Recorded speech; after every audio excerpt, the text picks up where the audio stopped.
mudah-mudahan negara kesatuan Republik Indonesia yang kita cintai bersama dijaga Tuhan ya Allah, dijauhkan dari musibah, bencana dan bahaya. Untuk saudara-saudara kita yang sedang diuji dengan musibah, mudah-mudahan diberikan ketabahan, kesabaran, kekuatan, diberikan hati yang sebaik-baiknya, yang diwafatkan Allah mudah-mudahan wafat dalam syahid. Al-Fatihah. Bismillahirrahmanirrahim. Alhamdulillahirabbil alamin arrahmanirrahim maliki yaumiddin. Iyyaka na'budu wa iyyaka nasta'in ihdinas siratal mustaqim. Siratal ladzina an'amta 'alaihim ghairil maghdubi 'alaihim waladdallin.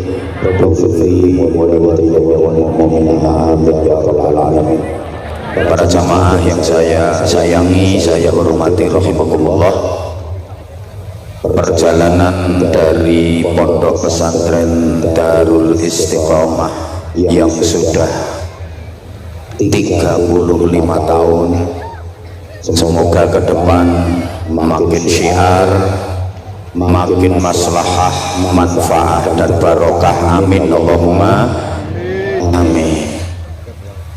Pondok pesantren ini berasal dari dua kata, pondok dan pesantren. Kalau diuraikan, pondok itu sesungguhnya bahasa Arab. Adik-adik kalau buka kamus ada lafaz funduk, fa, nun, dal, qaf, bacaannya funduk, tapi karena lesan Jawa ya diambil enaknya pondok. Itu artinya hotel. Jadi kalau nanti sampeyan ke Mekah, mudah-mudahan semuanya bisa ke Mekah, juga Madinah, kalau melihat gedung ada tulisan funduk, itu artinya hotel.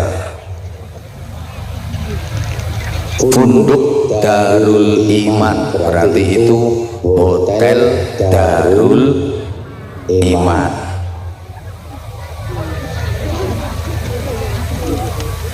Funduk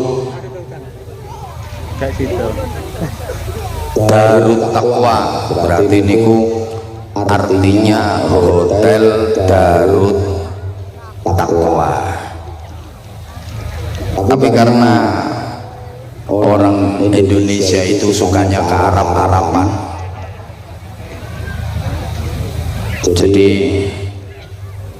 ada tulisan alif, ya, sin, kaf, ro, ya, mim. Sama orang kita itu dibaca alif, ya, sin, karim, padahal yang benar bacaannya es krim. Jadi saya ulang, pondok itu bahasa Arab artinya apa? Bukan nyaut, artinya hotel. Jadi kalau pondok pesantren NU berarti itu hotel bintang 9. Kan simbolnya NU bintang 9. Kalau pondok pesantren Muhammadiyah berarti hotel matahari. Pesantren itu ada yang mengatakan berasal dari bahasa India kuno, santra, artinya manusia yang dianggap suci, nggak punya dosa dalam kepercayaan India kuno, yang berhak menafsirkan kitab sucinya. Jadi orang India kuno itu punya kitab suci yang hanya boleh ditafsirkan oleh kelompok santra. Kitab suci orang India kuno itu Red Veda, Atharva Veda, dan Sama Veda. Ini sama tak apusi orang ngerti. Itu hanya boleh ditafsirkan oleh kelompok santra, orang-orang yang dianggap suci, nggak punya dosa. Nah, kalau di Indonesia mayoritas penduduknya beragama Islam, punya kitab suci Al-Quran, itu yang bisa menafsirkan ya kelompok santra. Kalau di Indonesia menjadi santri. Allahumma sholli ala Muhammad. Kalau diurut sejarahnya, mulai zaman Nabiullah Ibrahim alaihi salam, Allah mengutus seorang nabi dari bangsa Arab Selatan, namanya Nabi Hud alaihi salam, diberi kaum yang bernama kaum Ad. Wa ila adin akhahum Huda. Dan kepada kaum Ad Allah mengutus saudara mereka, yaitu Nabi Hud alaihi salam. Nah, karena kaum Ad ini nakal-nakal, maka nasibnya dibinasakan oleh Allah. Gagal di Arab Selatan. Kemudian Allah mengutus nabi dari bangsa Arab Utara, namanya Nabi Shalih alaihi salam, diberi kaum yang disebut dengan kaum Samud. Wa ila Samuda akhahum Shalihah. Dan kepada kaum Samud Allah mengutus saudara mereka Nabi Soleh. Kaum Samud ini juga nakal-nakal, nasibnya ya dihancurkan oleh Allah. Di Arab Utara juga gagal, Arab Selatan gagal, Arab Utara gagal. Kemudian Allah mengutus Nabi la minal giduli wala minal lori bal minat tengai, bukan dari Arab Selatan, bukan dari Arab Utara, tapi dari Arab Tengah.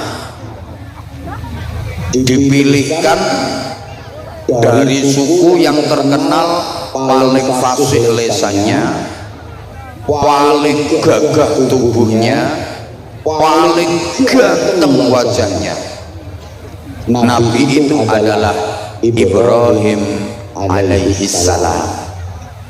Dan diingat Bapak Ibu para jamaah, semua nabi-nabi setelah Ibrahim alaihi salam itu adalah dzurriyyahnya, keturunannya Nabi Ibrahim. Makanya Nabi Ibrahim dijuluki Abul Anbiya, bapaknya para nabi. Jadi semua nabi sesudah Nabi Ibrahim itu keturunannya Nabi Ibrahim.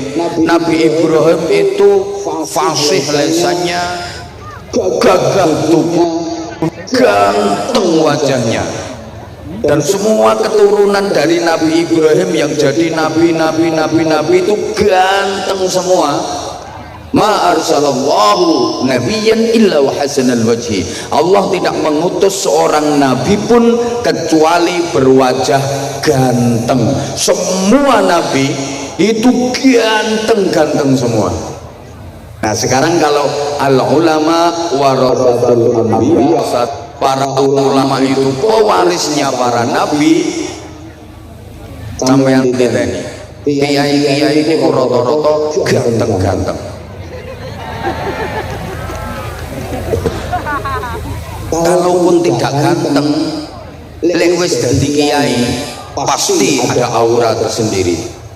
Silakan dilihat rai saya, insya Allah lama-lama belenek.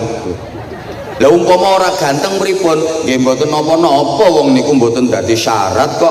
Innallaha la yanzuru ila suwarikum wala ila azadikum wala ila ahzabikum walakin yanzuru ila qulubikum wa niyatikum. Allah tidak menilai wajahmu, bodimu, nasab keturunanmu, tapi yang dinilai Allah adalah hatimu, niatmu, iman dan takwamu. Nah, ini dalile kiai sing ora ganteng kaya sing ceramah iki. Allahumma sholli ala Muhammad. Udah, saya lanjut. Tolong adik-adik jangan rame ya, biar ngajinya bisa tertib sayang. Nabi Ibrahim punya putra dari istri yang bernama Siti Hajar. Putra tersebut bernama Ismail alaihi salam. Oleh Allah diberi pusaka namanya Masjidil Haram. Nabi Ibrahim punya putra lagi dari istri yang bernama Siti Sarah. Putra tersebut bernama Ishak alaihi salam. Oleh Allah diberi pusaka Masjidil Aqsa. Makanya Isra-nya Rasulullah itu napak tilas pusaka Nabi Ismail dan pusaka Nabi Ishak. Isra-nya Rasulullah kan minal Masjidil Harami ilal Masjidil Aqsa. Sampai sini paham? Dari Nabi Ismail ini melahirkan keturunan bangsa Arab.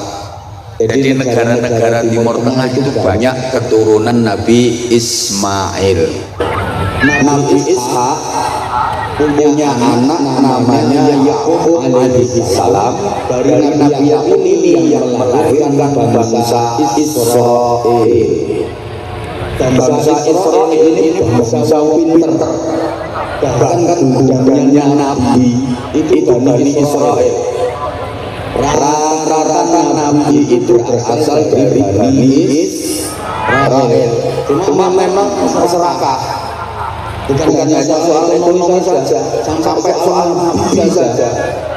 Mereka nggak mau menerima nabi yang bukan keturunan Bani Israel. Maka sampai sekarang pun mereka tidak mau mengakui Rasulullah Muhammad SAW karena Nabi Muhammad bukan keturunan Bani Israel, tapi Nabi Muhammad berasal dari keturunan Nabi Ismail. Jadi bangsa Israel itu kalau ada nabi yang bukan keturunan Israel itu berusaha untuk di-Israelkan. Contoh Nabi Ayub alaihi salam. Nabi Ayub itu nabinya bangsa Eropa, tepatnya di negara Yordania. Akhirnya Nabi Ayub ini diambil cucu menantu sama Nabi Yusuf, dinikahkan dengan Siti Sarah, cucunya Nabi Yusuf. Setelah dinikahkan dengan Siti Sarah, Nabi Ayub diboyong ke Israel. Maka bangsa Eropa kehilangan Nabi. Tapi lumayan wis tahu duwe nabi, senajan akhirnya kelangan, tapi kan tahu duwe nabi. Daripada Indonesia ini setiap ada nabi pasti palsu. Saiki nganggo nabi dino kas tangkep polisi. Masih ingat nggak Indonesia ini juga banyak nabi-nabi palsu. Ada nabi namanya Ahmad Musaddiq, guru olahraga. Katanya ditemui malaikat Jibril itu di Bogor. Ngapain malaikat Jibril kelayapan sampai Bogor? Ada nabi lagi namanya Suyuti, tukang cukur. Indonesia ini luar biasa. Di Malang ada nabi namanya Yusman Roy, itu yang mengajarkan sholat boleh diterjemah. Jadi kalau takbiratul ihram bukan Allahu Akbar, Allah Maha Besar. Kena wong Betawi ya Allah gede banget. Kena wong Ponorogo Allah gede nerang. Nek Bojonegoro ya Gusti Allah Gawedi. Nek wong Madura Allah Maha Raja tak iya. Di Jombang juga pernah ada nabi namanya Jari. Pokoknya Indonesia ini Masya Allah, setiap ada nabi mesti palsu. Allahumma sholli ala Muhammad. Ini adik-adiknya kok masih rame ya? Kalau adik-adik aja rame nggak pantas, apalagi yang kawak-kawak ya. Di pengajian kok misalnya maaf ngobrol sendiri sama temennya atau main HP, itu rasa-rasanya kok kurang pantas, apalagi di panggung. Kalau di panggung izin kiai tepuk tangan nggak apa-apa. Kan kalau di panggung itu jadi pusat perhatian, di syuting akhirnya nanti komennya netizen itu kadang-kadang ngeri. Itu di panggung main HP sendiri ya. Meskipun nggak mendengarkan, mending ngelamun saja daripada main HP malah nanti dinilai negatif. Bukan karena kita pengen dinilai manusia, enggak, tapi yuk merusui majelis pengajian. Betul? Allahumma sholli ala Muhammad. Oke, sekarang saya lanjut runutan dari masjid. Tadi Nabi Ismail diberi Masjidil Haram, Nabi Ishak diberi Masjidil Aqsa. Ringkes biar gak kepanjangan karena saya mau pindah sampai kepada Nabi kita Muhammad Shallallahu Alaihi Wasallam. Rasulullah hijrah dari Mekah ke Madinah, sampai perbatasan beliau membangun masjid yang kemudian masjid itu dikenal dengan nama Masjid Quba. Itu adalah masjid yang pertama kali dibangun dalam sejarah Islam. Mudah-mudahan seluruh jamaah yang ikhlas mengikuti majelis mulia malam hari ini bisa ziarah ke Masjid Quba. Salat 2 rakaat di Masjid Quba itu pahalanya sama dengan ibadah umroh. Kalau 4 rakaat pahalanya kayak umroh 2 kali. Di mana letaknya? Ya masuk wilayah Madinah. Mudah-mudahan seluruh jamaah ini diizinkan Allah untuk menjalankan ibadah umroh dan berziarah ke makam Rasulullah Shallallahu Alaihi Wasallam. Jadi realistis saja saya kalau mendoakan mudah-mudahan bisa umroh. Untuk mendoakan haji rasa-rasanya berat, bukan karena duit. Syarat haji yang paling berat sekarang itu as-sabru bil antri, karena antriannya udah 30 tahun. Ini coba disederhanakan oleh Kementerian Haji dan Umroh menjadi rata semua seluruh Indonesia, antriannya 26 tahun. Itu pun sudah sangat lama. Kalau menjenengan sekarang umur 60 tahun baru daftar, nanti berangkatnya umur 87 tahun. Tekan pora umurmu. Nek umroh kan masuk akal. Allahumma sholli ala Muhammad. Nah, Masjid Quba itu masjid yang menjadi kebiasaan Rasulullah untuk bermalam minggu. Jadi Rasulullah itu punya kebiasaan malam mingguan. Tapi malam mingguannya Rasulullah Sabtu sore berangkat dari rumah menuju Masjid Quba. Imma masyian wa imma raqiban. Kadang-kadang jalan kaki, kadang-kadang berkendara. Dari rumah Rasulullah sudah wudhu sampai Masjid Quba nggak batal wudhunya, kemudian sholat di situ. Dan Nabi bersabda, siapa yang berwudhu dari rumah, bersuci dari rumah, kemudian menuju ke Masjid Quba melaksanakan sholat 2 rakaat, maka dapat pahala seperti umroh. Kenapa Rasulullah setiap Sabtu sore menuju Masjid Quba? Beliau tabarukan dengan turunnya ayat la masjidun ussisa 'ala taqwa. Maka manusia itu nilainya dari takwanya, bukan dari pangkat jabatan kedudukannya, bukan dari kekayaan dan harta bendanya, bukan dari kepandaian dan kepintarannya. Maaf. Maka yang diberi titipan ilmu, kepandaian, kepintaran jangan pernah disombongkan, karena nilai manusia bukan dari situ.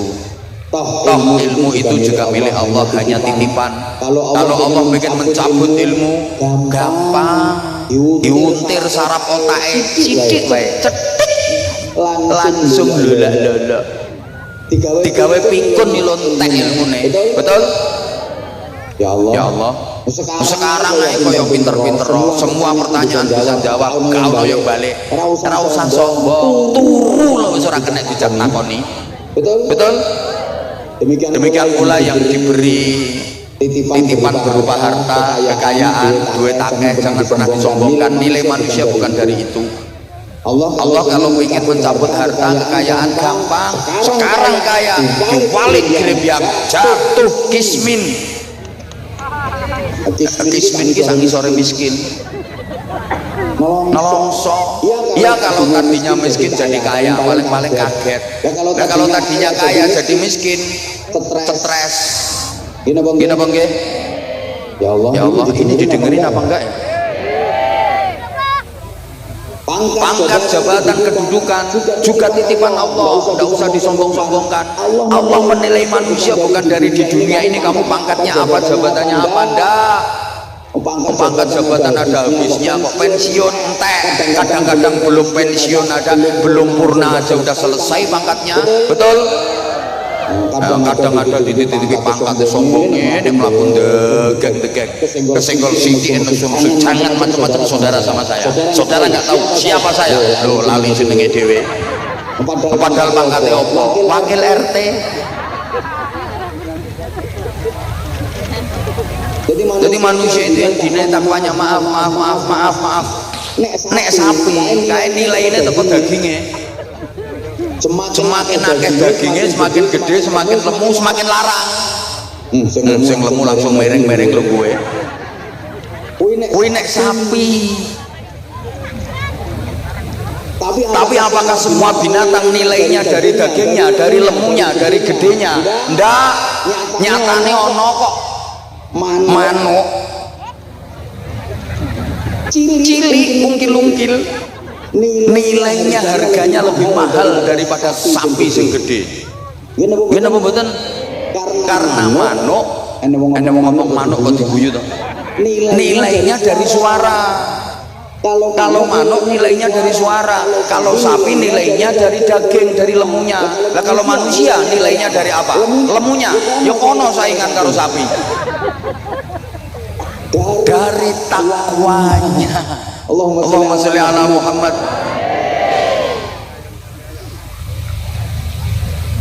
Masuk ke jantung kota Madinah, Rasulullah langsung nyari tempat yang strategis untuk membangun masjid. Yang masjid itu sekarang kita kenal dengan nama Masjid Nabawi di Madinatil Munawwarah. Bapak Ibu para jamaah, setelah selesai membangun masjid, Rasulullah menentukan tempat yang istimewa dengan sabdanya, ma baina baiti wa mimbari raudhatun min riyadil jannah.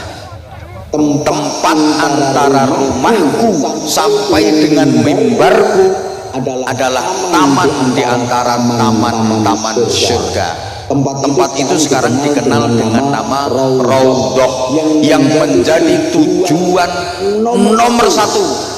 Siapapun yang ziarah ke Madinah, siapapun yang ke Masjid Nabawi, target utama nomor satu mesti pengen ke Raudhah.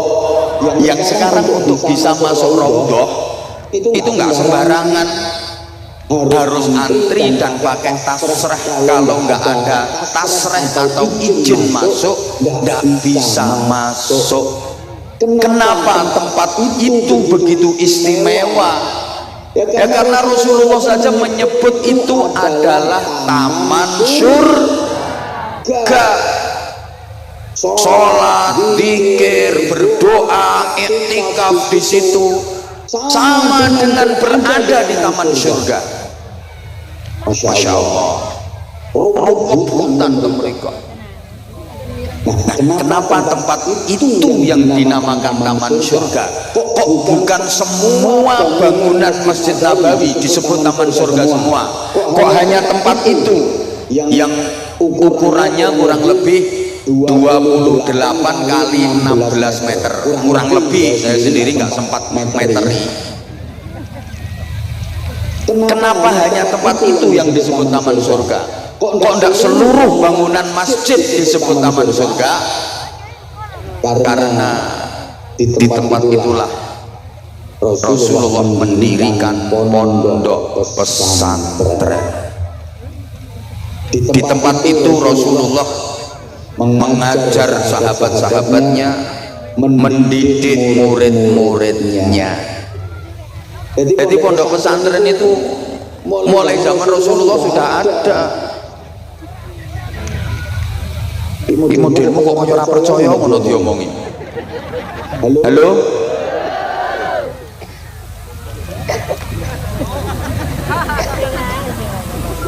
Pondok pesantrennya Rasulullah itu namanya Raudhatun min Riyadil Jannah, taman surga. Maka semua pondok pesantren yang ada di dunia ini besok akan diangkat oleh Allah menjadi bagian dari taman surga, termasuk Darul Istiqomah. Nah, penghuninya siapa? Ya semua yang berkaitan dengan pondok pesantren, yang ngajar, yang belajar. Jadi ya kiainya, punyainya, ustadz-ustadzahnya, pengurus-pengurusnya, santri-santrinya, sak wali santri ini mlebu swarga. Nek sah diae ora telat. Dan semua orang yang ikut membantu dan mendukung perjuangan pondok pesantren minimal seneng karo pondok pesantren. Paling ngapunten kadang-kadang ana wong nonggone lingkungane iki ana pondok pesantren wis ora melu nyumbang, ora dukung, ora ndongakne, malah ngrusui. Wonten apa? Ora usah kaget. Sandinge sumur, sandinge jedhe, sumur sing pondok bersih. Sandinge mesti ana percaya, ora usah kaget. Halo? Perjuangan kang Nabi dirusui Abu Jahal, Abu Lahab. Bukan kaget, kamu berjuang untuk menghalang alam orang tangan. Usni gagangane. Allahumma sholli ala Muhammad. Nah, Bapak Ibu jamaah rahimakumullah. Santri ini kan Nabi ini kakak-kakak yang berbeda. Yang wonten santri sing berasal dari Jerman. Namanya Suhaib Ar-Rumi. Coba itu. Ini Eropa. Dari Romawi Jerman datang ke Madinah, mondok menjadi Nabi.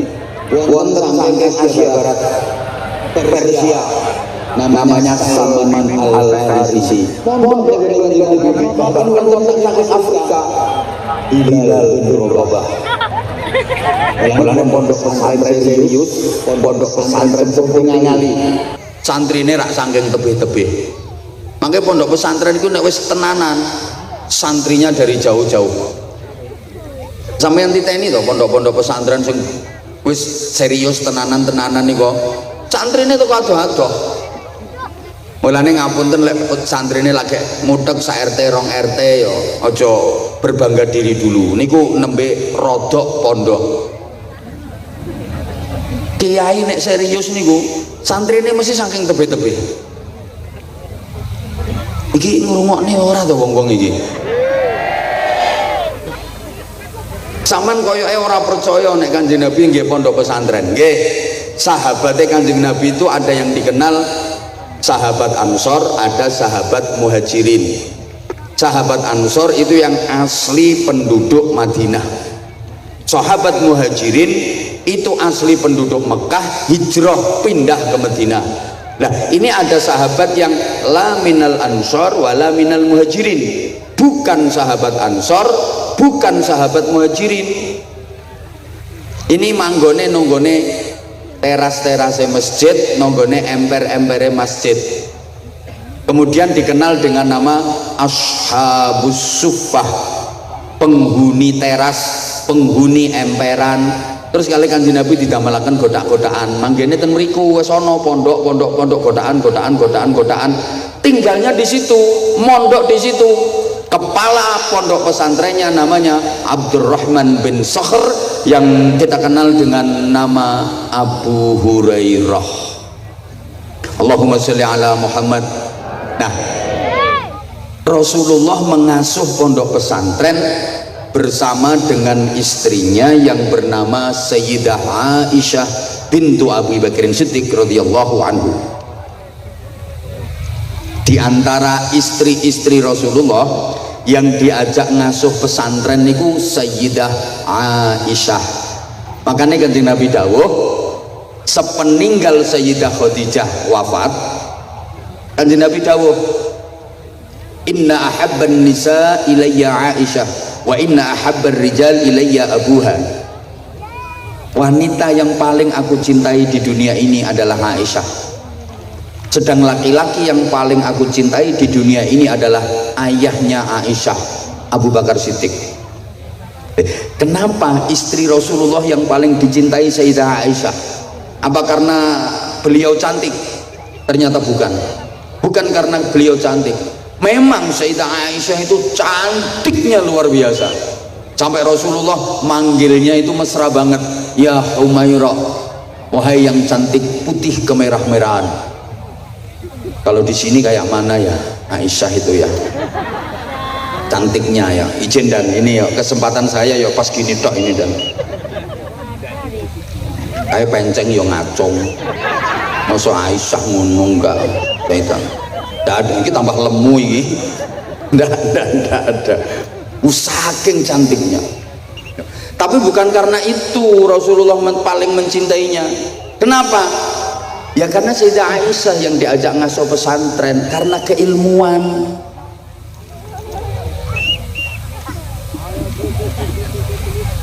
Rasulullah mengajar sahabat. Kemudian para sahabat mengajar muridnya. Yang generasi muridnya sahabat itu disebut tabi'in. Napa Bu? Pisan maneh?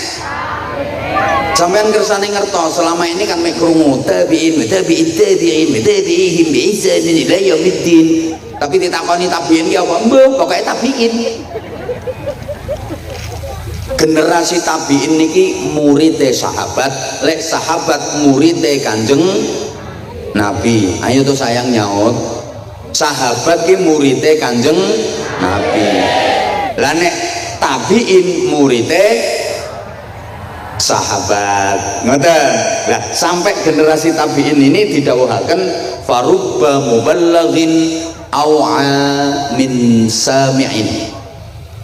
Akeh wong sing dikandani luwih bisa madai ilmu tinimbang sing krungu langsung. Sing krungu langsung teko Kanjeng Nabi para sahabat. Kalau tabi'in orang krungu langsung teko Kanjeng Nabi tapi dikandani para sahabat.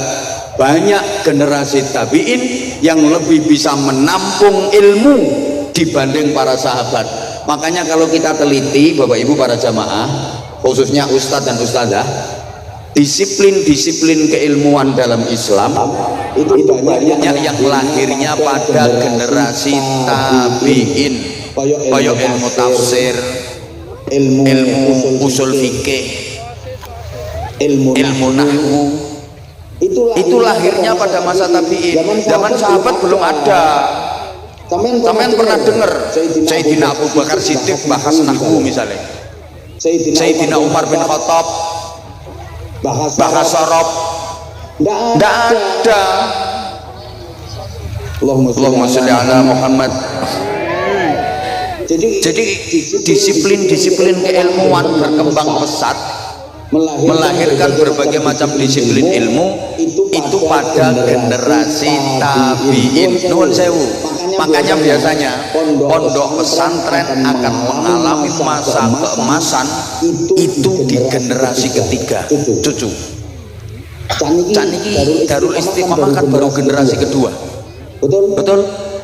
Astagfirullah, orang nyaut e. Pendiri sampun sedo. Cak niki namanya generasi ke belum ini belum masa Istiqomah. Darul Istiqomah harus tetap optimis. Biasanya puncaknya pada generasi ketiga. Putra-putrane beliau. Nek beliau iki sik dereng niki wong sik kaya ngene modele. Izin Kiai.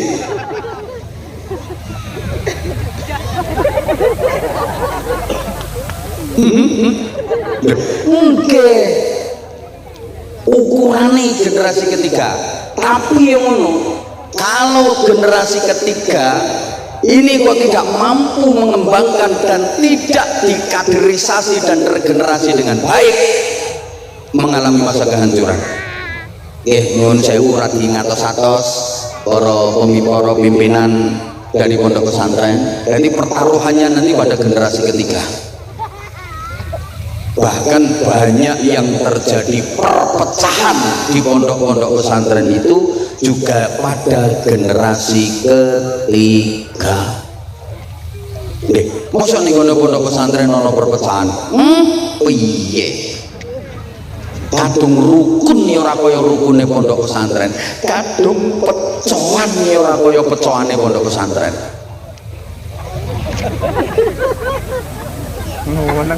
Kula ngemotake. Halo.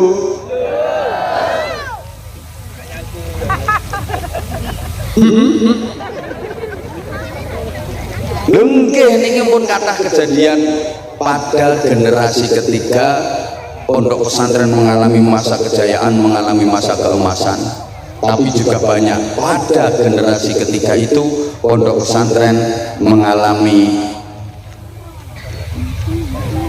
masa kehancuran. Artinya kehancuran itu ya entek santrine hanya tinggal nama. Saya tidak memeden-medeni, tidak. Tapi bagaimana para sahabat mendidik murid-muridnya tabiin menjadi generasi-generasi hebat, sehingga ini bisa dijadikan ukuran. Seorang guru disebut sukses kalau bisa mempunyai murid yang kapasitas dan reputasinya melebihi gurunya. Allahumma sholli ala Muhammad. Saya ulang, kiai disebut sukses kalau mempunyai santri yang reputasinya bisa melebihi kiainya. Itu baru sukses.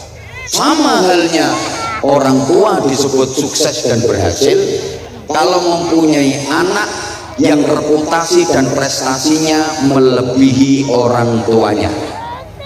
Izin, saya bisa dan berani mengatakan ini Pak Kapolsek ya.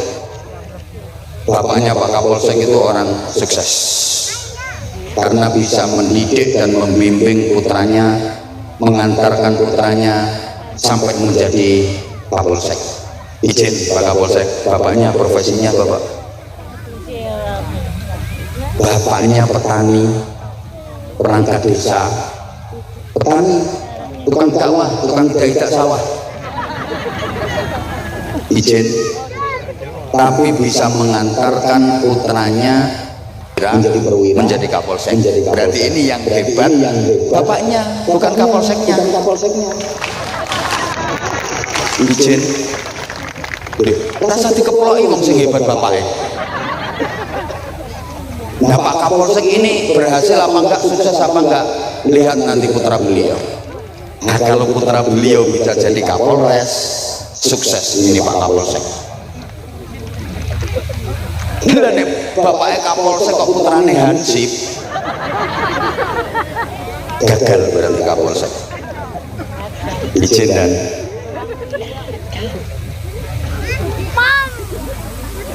sama Pak Dan Ramil juga begitu. Yang hebat itu bukan Dan Ramilnya, ayah beliau. Mungkin ayah beliau petani, mungkin ayah beliau pedagang, tapi bisa mendidik, mengantarkan menjadi kapten. putranya menjadi Dan Ramil. Lah Pak Dan Ramilnya sukses apa enggak? Ya lihat nanti putranya Pak Dan Ramil. Kalau putranya nanti bisa jadi dandim, nah ini sukses berhasil Pak Dan Ramil.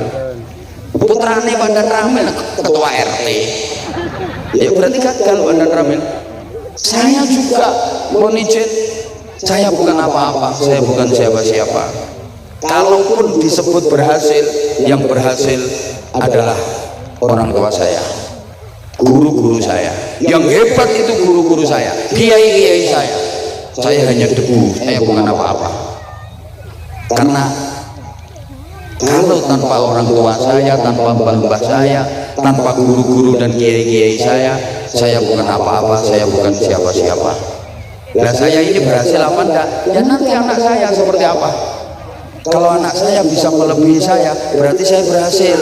Nah kalau anak saya nggak bisa melebihi saya, ya berarti saya gagal. Halo? Pondok pesantren ini juga begitu. Akan berhasil ketika bertambah dekade, tambah berkembang. Tambah dekade, tambah berkembang. Makin manfaat, makin barokah. Bukan hanya dari segi kuantitas, santrinya tambah banyak, santrinya tambah banyak, itu juga belum bisa dijadikan ukuran. Tapi yang terpenting justru adalah kualitas. Serius ini bahasan ini. Halo. Wes selesai.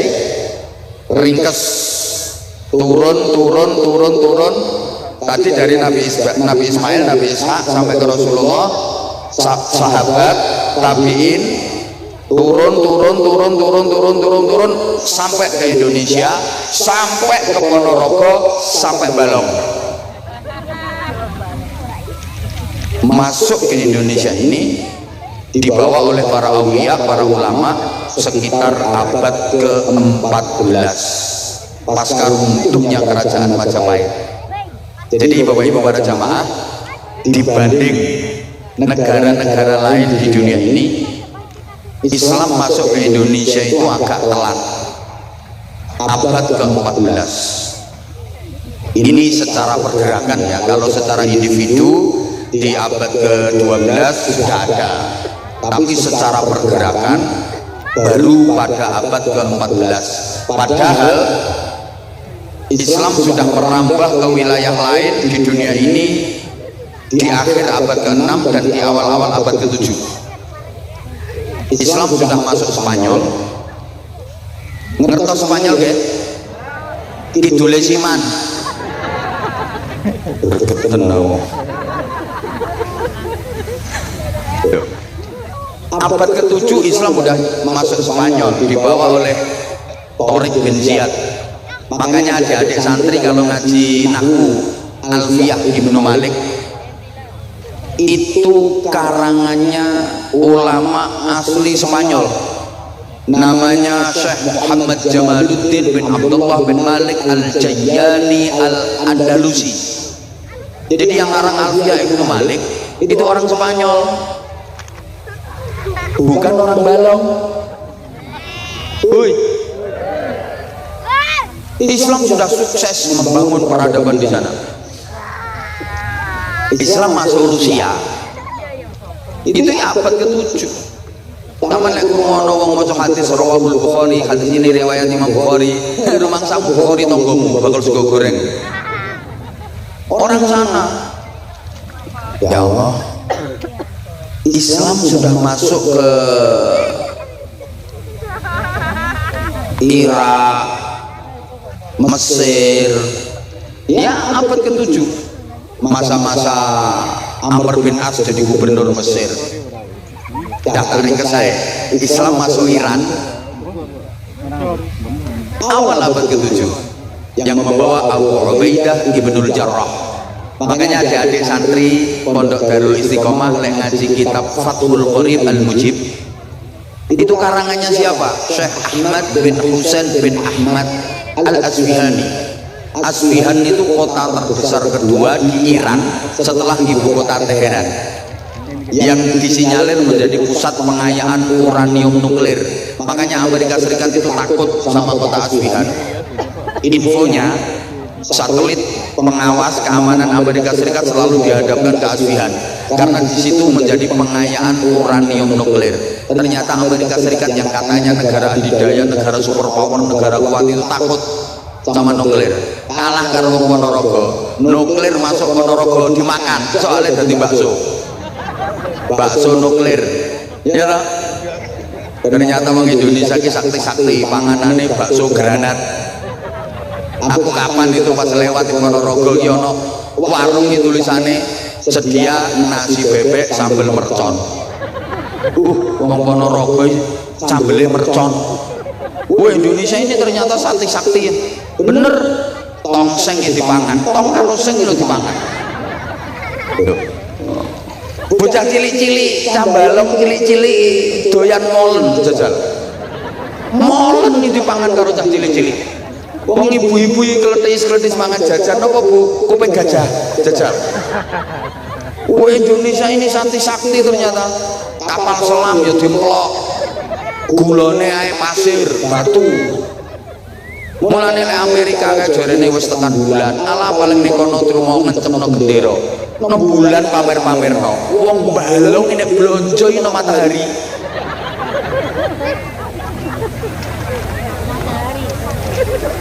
Ya ora kobong kok. Ya Allah ya Karim. Wes. Jadi Islam masuk ke Indonesia abad ke-14 itu dibawa oleh para wali terus sampai masa penjajahan. Ini nanti bagaimana peran ulama, kiai, santri dan pondok pesantren untuk Republik tercinta ini. Pada masa penjajahan, mohon izin Pak dan Ramil, Pak Kapolsek, yang menggelorakan semangat patriotisme untuk melawan kolonialisme. Aduh, kakek isme jelas bingung. Mungkin ngomong paham. Soalnya kita ngomong ngayu tapi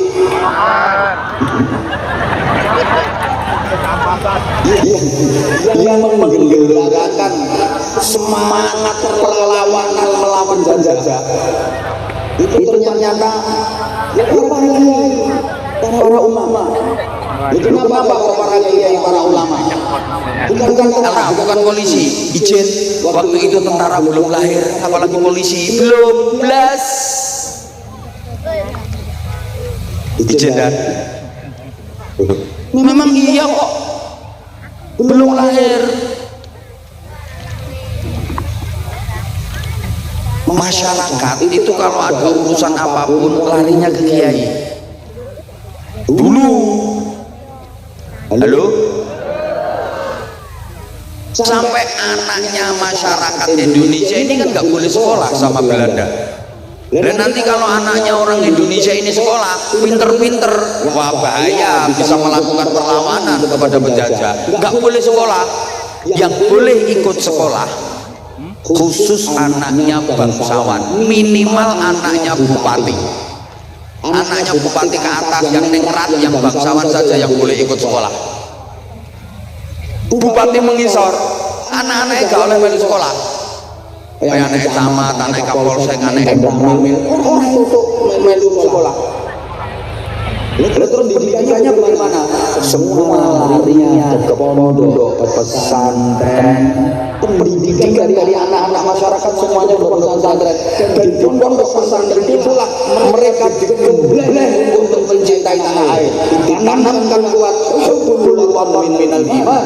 Cinta tanah air bagian dari iman. Ditanamkan kuat melawan penjajah hukumnya fardhu ain.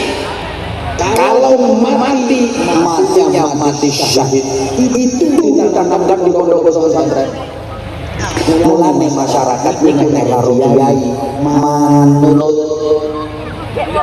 Jadi problematika keumatan itu bisa diselesaikan pada tingkat kiai. Zaman biyen masyarakat itu urusan opo wae rene nang ngene kiai iki kan saiki masyarakat itu karo kiai manut mulane lek badhe pilihan ngoten niku mbok pilihan kepala daerah mbok pilihan DPR calon-calon itu mesti karo kiai kok kiai hubungan soalnya ngerti nek masyarakat manut karo kiai sing arep nyalon kae demono kabeh nang ngene kiai walaupun kok nek wis dadi yo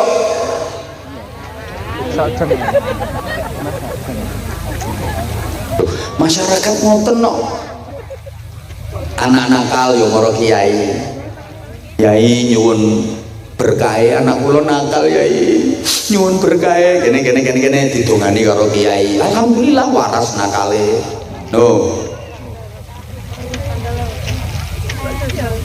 yai bojo kula meteng tuwa pun 11 wulan kok dereng lahir to yai maro kiai njaluk suwuk pendobolan terima dikei ngombe banyu kon ngombe karo gebyurna wetenge bojomu ya procot lahir kok ngono yai utang kula kathah yai dik niki wayahe ditagih kula nyuwun tulung kersane mboten ditagih kersane sing kula utangi niku mboten nagih wis iki wacake ayat kursi mangke lek pas mandalladzi yashfa'u indahu wiwaca sing dawa baru illa biizni kae kok meneng kae ketoke utange akeh arep praktek kae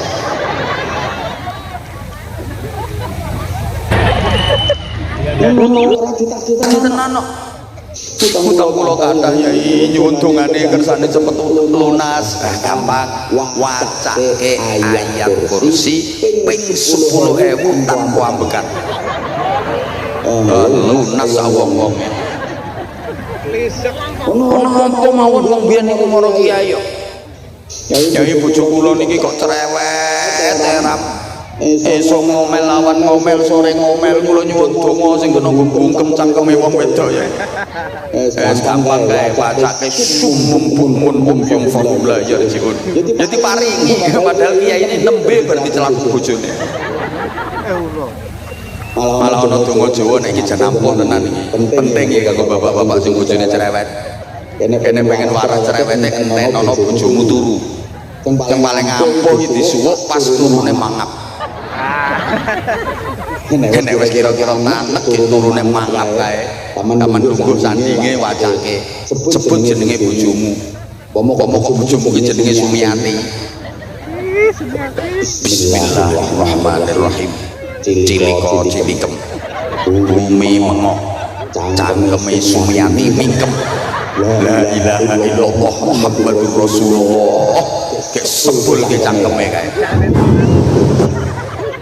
beres ibu-ibu sing rumangsa cerewet siap-siap engko bengi kate lambemu isis wis aman berarti mulane genang pasang jebakan ae sampean krasa lambemu isis berarti disuwuk wong wedok cerdas yo pasang jebakan wis pokoke pura-pura turu padahal asline sing melek wis krasane arep disuwuk sing lanang kinte terus wis turu pogrong akhirnya sing wedok pura-pura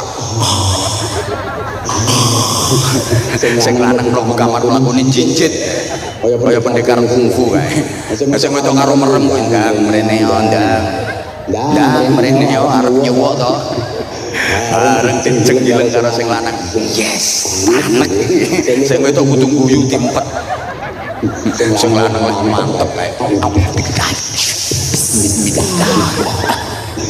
cilik bumi mah bareng arep disuwuk sing wedok melek wek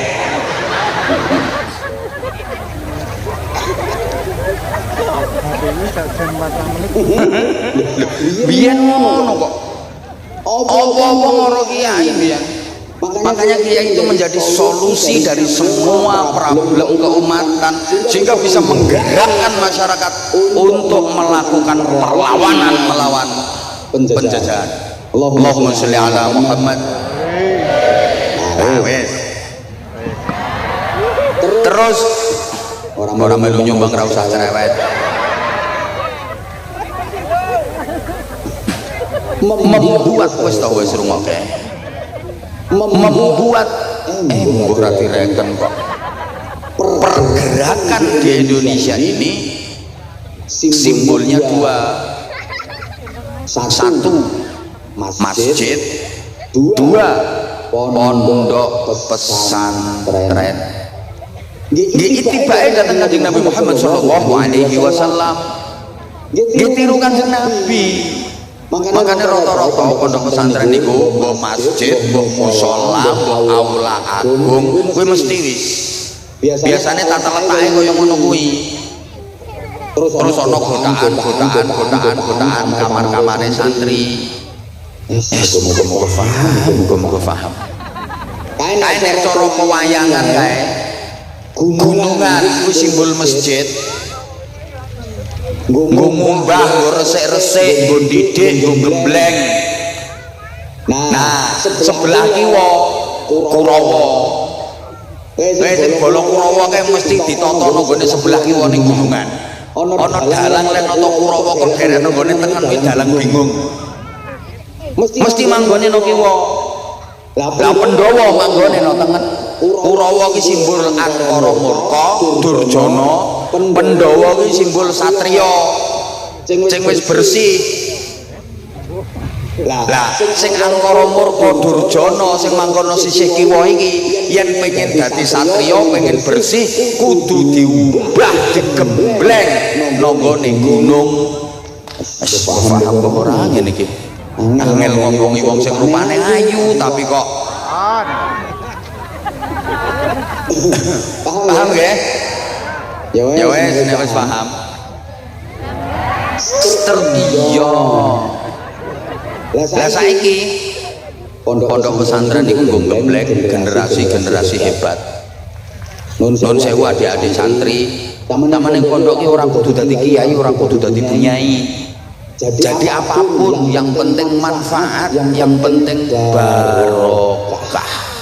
Mergo pondok niku nggone barokah. Maaf, santri pondok kuwi aja diremehke. Senajan ketoke moro-moro rata-rata tau dikriket. Potong sing salengan guru Rang Messi. Iki saiki kadang-kadang kan perkara enek acara.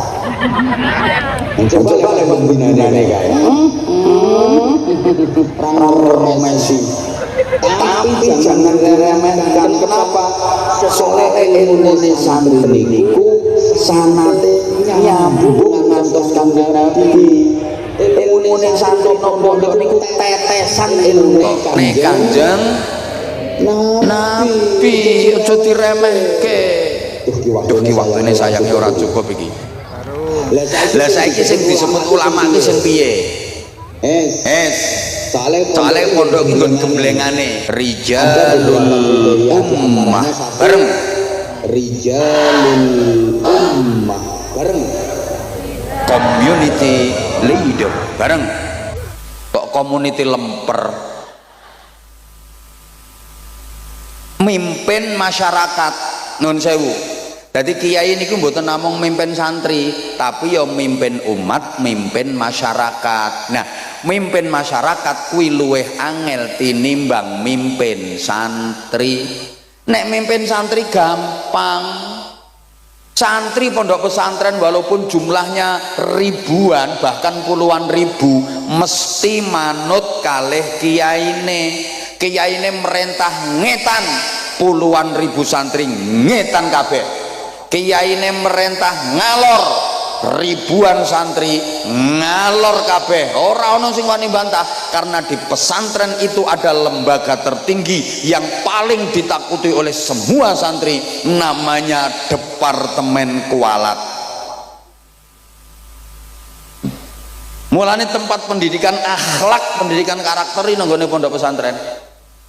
Ngomong santri ini gampang kok, tapi ngomong masyarakat, mimpin masyarakat angel.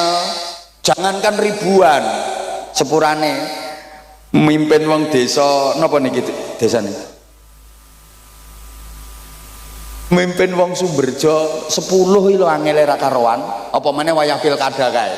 Karo kiai ini dijak, "Sok, pilihan milih calon kae ya." Niki wong 10 ki sing 7 malah ngomong ngene, "Ngapunten Mbah Yai, pun angsal dunduman keng mriko kok." Terus angel. Mulane dalam ngomong masyarakat niku menerapkan niku cara tembang lirir kae cah angon dadi duwe sifat angon. Angon itu kan ngemong. Bu, ngemong angon itu mengetutkan. Apa ya mengetutkan itu? Mengintili. Angon niku manggone nang ngarepe apa nang gurine? Wong angon iki nang ngarepe sing dingon apa nang burine? Ten burine mengetutkan. Kaya angon wedhus, endi wedhuse mau ya? Angon wedhus iki mesti manggone nang burine wedhus. Nek wedhuse mlakune wis bener apik, jarke tutke wae. Lah engko lek bandang-bandang baru ditariki ngono kuwi. Lah nek manggone nang ngarepe wedhus ora angon kuwi, blantik. Gelem ora gelem wedhus ditarik, diseret kae nganti melet-melet kae, tekek gulune ora peduli. Mulane sampean lek milih pemimpin kuwi milih pemimpin sing iso angon, aja pemimpin blantik. Iso ketekek gulumu melet-melet. Allahumma sholli ala Muhammad. Saged dipahami nggih? Halo. Mergo angon, maka teori yang dipakai itu ngetutno senengane masyarakat kuwi apa. Ora langsung diberantas habis. Senengane masyarakat kuwi apa? Lah engko disisipi nilai-nilai Islam. Masyarakat kok senengane kesenian. Oke, dakwahnya lewat kesenian diselingi disisipi nilai-nilai agama. Wong Ponorogo senengane reog. Dakwah Islam lewat media reog, senengane wayang, mendakwahkan agama melalui media wayang. Engko lakon pewayangane disisipi nilai-nilai agama, senengane gending-gending, tembang-tembang, ciptakan gending-gending yang di situ kalimat-kalimatnya mengandung filosofi agama. Mulane ono gending-gending gereh, cublek-cublek, gundul-gundul, sluku-sluku, turi-turi. Lah kuwi nah iki saiki pangapunten sanget wonten permintaan rumiyin saking panitia untuk mengedarkan kotak amal, diberi waktu untuk pesantren. Ini masuk bagian dari jariah Bapak Ibu. Kesempatan jenengan arep bangun pondok pesantren dhewe ora iso, ora potongan, dirimu tidak patek gablek dhuwit. Tapi lek bareng-bareng ngeten iki, Masya Allah, jenengan mangke saged pikantuk ganjaran kolektif. Alhamdulillah. Ayo ki grup solawat 1-2 lagu sambil ngiringi santri-santri untuk mengedarkan kotak amal kangge pondok pesantren. Nggih, monggo Bapak Ibu disiapkan infak terbaiknya. Nanti saya lanjut ngajinya, dan kalau masih ada waktu mudah-mudahan bisa bagi-bagi sarung cap. ayo monggo. Allahumma sholli ala Muhammad.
Allahumma sholli ala Muhammad. Yang mewakili panitia dan keluarga besar Pondok Pesantren mengucapkan terima kasih infak dan jariyahnya penjenengan. Jazakumullah khairan katsira wa jazakumullah ahsanal jaza. Amin Allahumma. Saya lanjut dulu karena community leader, emotional quotient, alah ngomong apa iki. Makanya berhasil kalau penjenengan jeli gaya penyebaran Islam yang dilakukan oleh para wali jauh lebih sukses dibanding dengan penjajah. Penjajah di Indonesia ini kan bukan hanya menjajah ekonomi tapi juga menjajah akidah. Mereka juga menyebarkan agama, tapi agama yang ditawarkan oleh penjajah tidak laku. Yang sukses besar adalah Islam yang diperjuangkan oleh para aulia dan para ulama. Soalnya gayane ngetutke kuwi. Kadang-kadang leh mulangi niku sederhana. Nun sewu cobi. Kanjeng Sunan Derajat iki ndhawuhi masyarakat mosok kok arep kalah karo kodhok. Wong kodhok iki nek diparingi nikmat kae padha ngaji kok. Napa nggih to Kanjeng Sunan? Lha rungokke to lek rampung diparingi nikmat rupa banyu udan kae, kodhok-kodhok do ngaji kae. Dirungokke lah kok tenan. La in syakartum la azidannakum wala in kafar. Nah, kodhoke ngalah rene. Inna azabi lasyadid kae. Kowe sing ora pati iso ngaji ya mung maca qul huwallahu ahad, qul huwallahu ahad, qul huwallahu ahad, qul huwaile. Apa maneh sing bodho kae mung maca qul in kuntum, qul in kuntum, qul in kuntum. Tiru tawon jere Kanjeng Sunan Giri.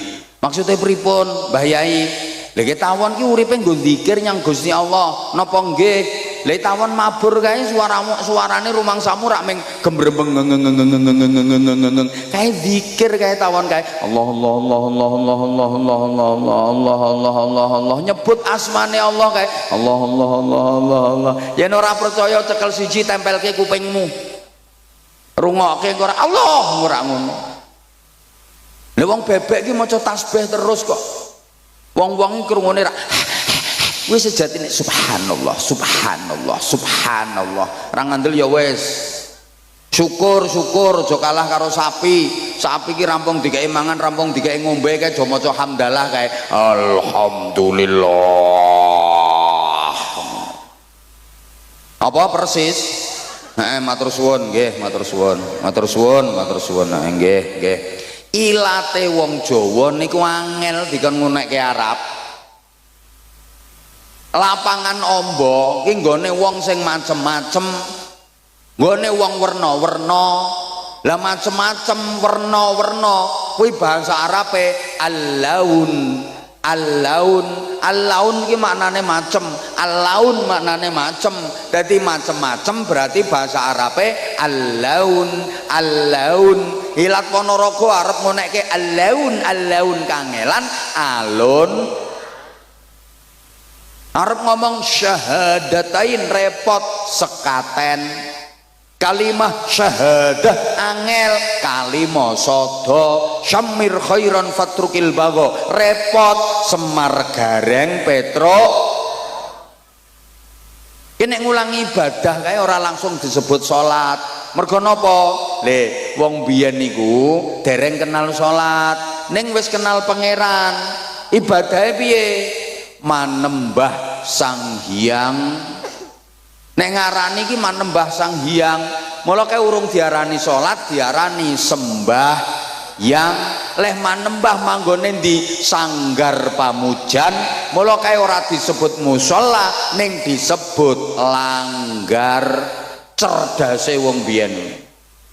Nek arep mlebu desa ki mesti ana gapurane kae.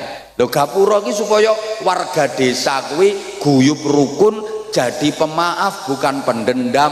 Wong gapura ki asline bahasa Arab ghafura, pemaaf. Nah ilate sampean arep ngomong ghafura metode angel gapura, understand? Es paham karepmu ora paham karepmu. Nomor loro ditiroke Rijaluddin bareng,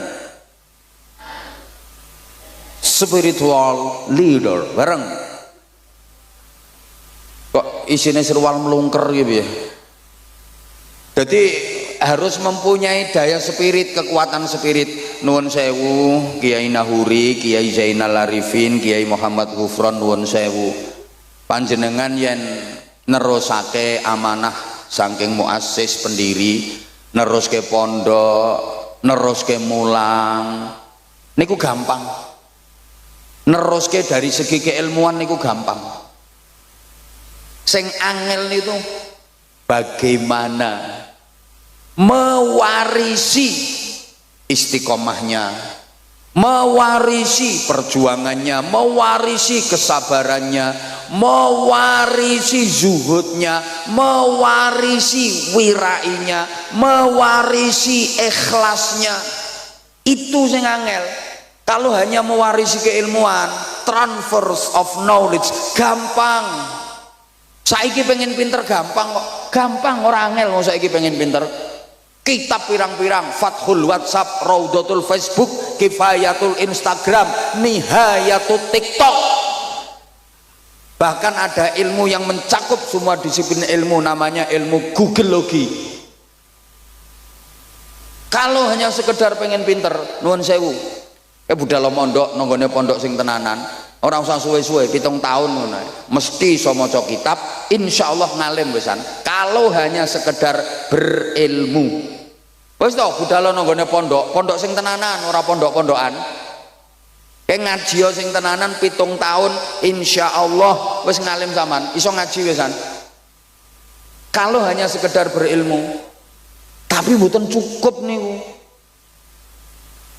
Harus ada sesuatu yang bisa melahirkan al-hikmah wal barokah bareng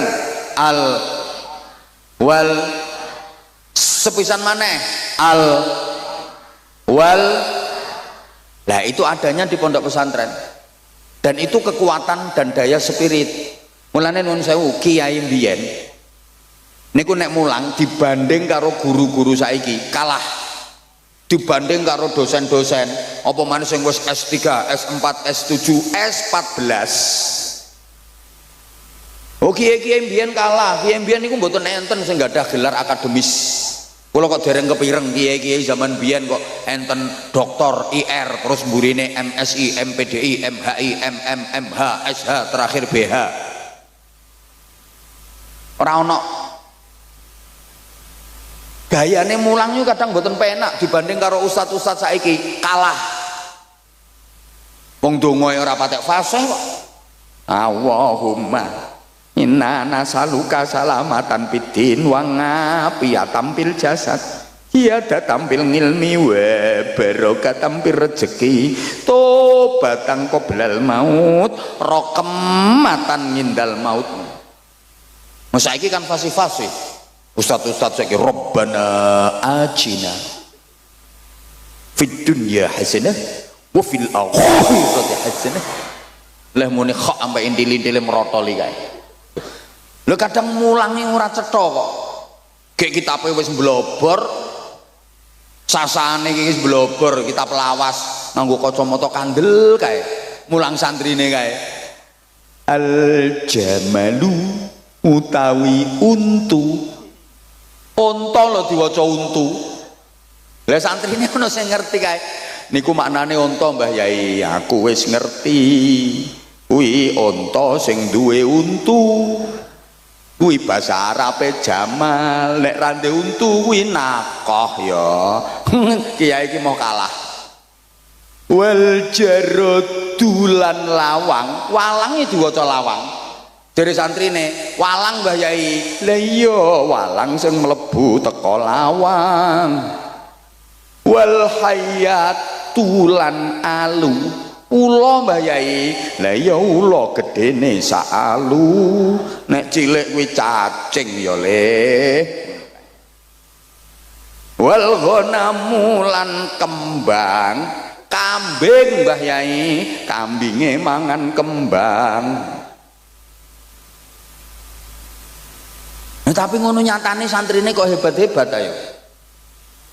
Ayo, bahkan tokoh-tokoh besar negeri ini mayoritas adalah alumni pondok pesantren. Para pendiri republik ini mayoritas adalah orang-orang yang pendidikan karakternya ta'limul muta'allim, bidayatul hidayah, sulamut taufik. Halo? Coba para pahlawan nasional, pejuang-pejuang republik ini, wih, banyak lulusan pondok pesantren, banyak kiainya. Kiai Mojo, mau kiai tenan niku, ngalim niku. Bolone Pangeran Diponegoro. Ya Pangeran Diponegoro niku ngalim, namanya aslinya kan Abdul Hamid, apal Quran, menguasai qiraah sab'ah. Lho saniki peninggalane isih ana Fathul Qorib, Fathul Muin. Kiai niku. Halo, Kiai Tengku Umar, ono Kiai Sultan Hasanuddin, kata lah kayak sampean lali po resolusi jihad Indonesia ini wis diproklamasikan merdeka, tapi mau direbut kembali sama sekutu kayak kedaulatannya mau direbut kembali. Ini sudah merdeka apa ora? Sopo sing gerakno kae? Resolusi jihadnya Hadratus Syekh Mbah Hasyim Asy'ari sing menggerakkan para kiai, para santri, warga masyarakat sekitar. Lho sampai pimpinane tentara sekutu sing jenenge Brigadir Jenderal Malabi kae, sing manteni santri kae. Dudu tentara, dudu polisi, izin Pak Kapolsek Pandan Ramil, tentara polisi urung enek kok. Sing mateni santri, aku ngerti dhewe pas nonton filmnya kuwi. Ya film yo fakta sejarah kok. Ngono lho. Waduh waktune rek. Mulane di awal-awal kemerdekaan kae pas sapa jenenge Bapak Pendidikan Nasional Ki Hajar Dewantara sowan Presiden Soekarno. Disuwuni saran, apa saran Bapak untuk generasi bangsa ke depan? Pesene, wahai Paduka yang mulia Presiden Republik Indonesia, jangan menomorduakan pondok pesantren, jangan menganaktirikan pondok pesantren, apalagi sampai meninggalkan pondok-pondok pesantren, karena cikal bakal berdirinya negeri ini adalah kiai, santri, dan pondok-pondok pesantren.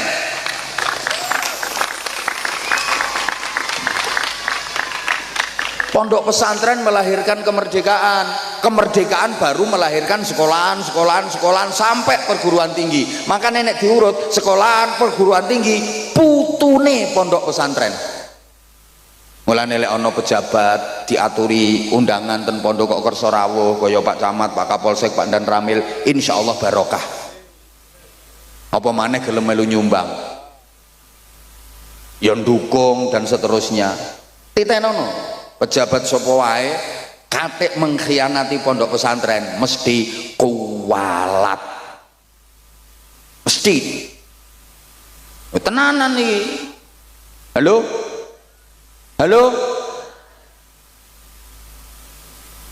jadi ternyata pendidikan asli Indonesia yang sampai sekarang masih lestari